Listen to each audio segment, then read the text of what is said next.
Hi guys, so here's our follow-up video dun sa video na in-upload namin last week. Yung unboxing video ng Starlink refurbished hardware.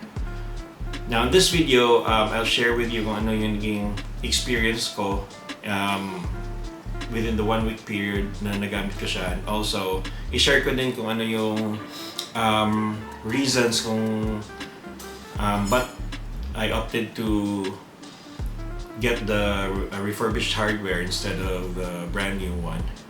But before we proceed, guys, please support my channel. I hope you'll subscribe to my channel and click on the bell icon to get notified every time I upload a new video. Alright, so when I decided to buy a Starlink hardware, I had no idea na nagbibenta na pala sila ng refurbished unit. So I just went to the website and I was surprised to find out na may binibentang refurbished unit and was priced at only 14,000. I went through the details and I was surprised to find out na yung refurbished hardware comes with the same warranty as the brand new ones.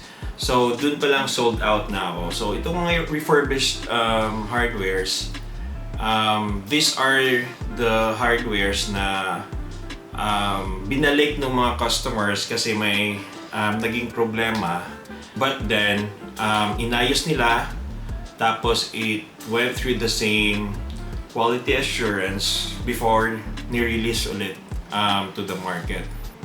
So I'm confident na kung ano yung magiging issue ng hardware or ng unit is I can always make use of the warranty.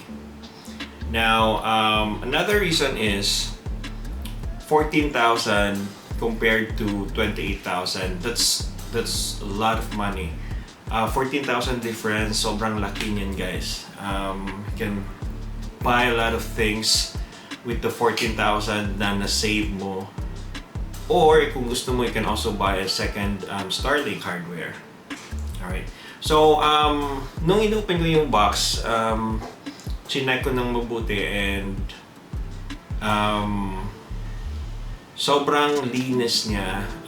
Wala siyang signs na refurbished unit siya. So, in-install na naman yung dish and then I did a speed test and as expected, I'm getting more than 100 Mbps download speed. And dun na ako medyo nahihinaan sa upload speed niya. I'm just getting like around 10 Mbps for the upload. Alright?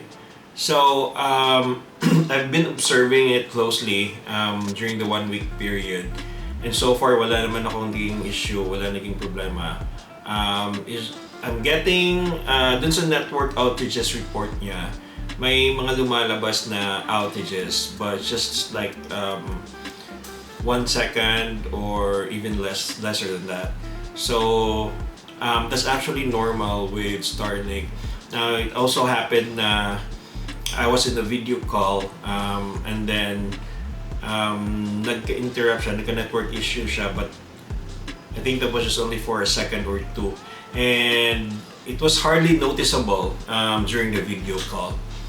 Alright, so I'll be giving more updates after a few weeks para dun sa mga nagplan na kumuha ng refurbished hardware and still having second thoughts about it. Alright, so guys, thank you for watching, and again, please subscribe to my channel and see you in my next upload.